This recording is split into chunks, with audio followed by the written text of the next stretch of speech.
It seems the next generation iPhone will get more megapixels in its camera, but at a cost. Microsoft-Hyperlapse gets launched for Android and Windows, and no, it's not the same app. And a Galaxy S6 Active shows its face, and boy, it's ugly. I'm Jaime Rivera, and guys, the Pocketnow Daily will return on May 25th. I will be in China covering an event, so stay tuned for that. This is Pocketnow Daily.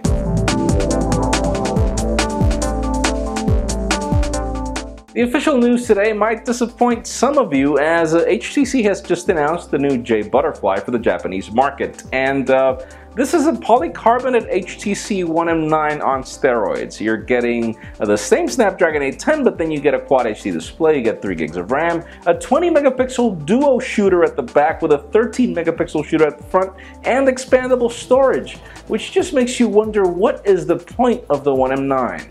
And, well, we'll see if it ever launches in the US. And if you thought Instagram's hyperlapse application will remain exclusive to iOS, it kind of will. See, Microsoft has just launched its own Microsoft Hyperlapse application, and it works in Android Windows Phone, and there's even a Pro version that works on Windows.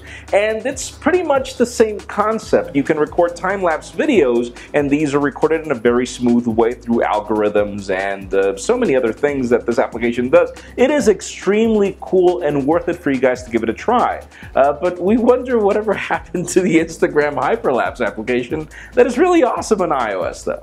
Now, as much as we liked the ASUS Zen Watch last year, the company's CEO, after the launch, talked to us about the ZenWatch 2 and told us that he was going to give us a full week of battery life on Android Wear, and we really wanted to see that, and I guess we won't. It seems that the watch will be announced at Computex on June 2nd, and no, you're not getting a week of battery life, but apparently you're getting 3 to 4 days, and that is really not bad at all. Let's see.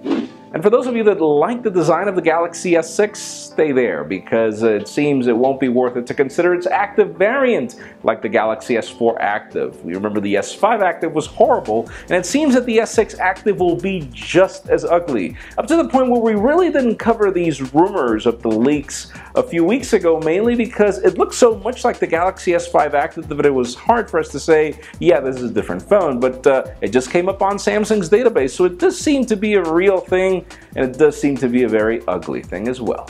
And finally, for the very concerning news of the day, we've got some trusted sources claiming that even though those 12 megapixels on the probable camera of the iPhone 6s will be true, it seems that they will come at a cost, as apparently the sensor is not necessarily going to grow, or the pixels are going to get smaller. Either way, smaller pixels leads to not the same low light performance, in addition to other things that we've seen have become much better with the iPhone ever since the iPhone 5s with larger pixels.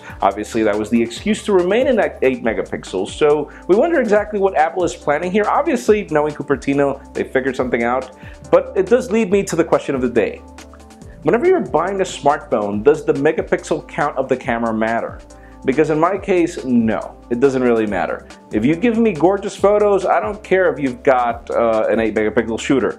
But then again, we've got the HTC One M9, and I retract my comment. That would be the only exception, but leave us a comment down below. What is your case? And friends, remember, I will be in China until May 25th. That is when the Pocketnow Daily will return. So if you want to get the news earlier before this video is filmed, make sure you follow us on Pocketnow.com and subscribe to our YouTube channel as well. You can follow me on Twitter, Jaime_Rivera. Please give this video a thumbs up if you like what you saw. I am Jaime Rivera. Thank you very much for watching. We'll see you on May 25th.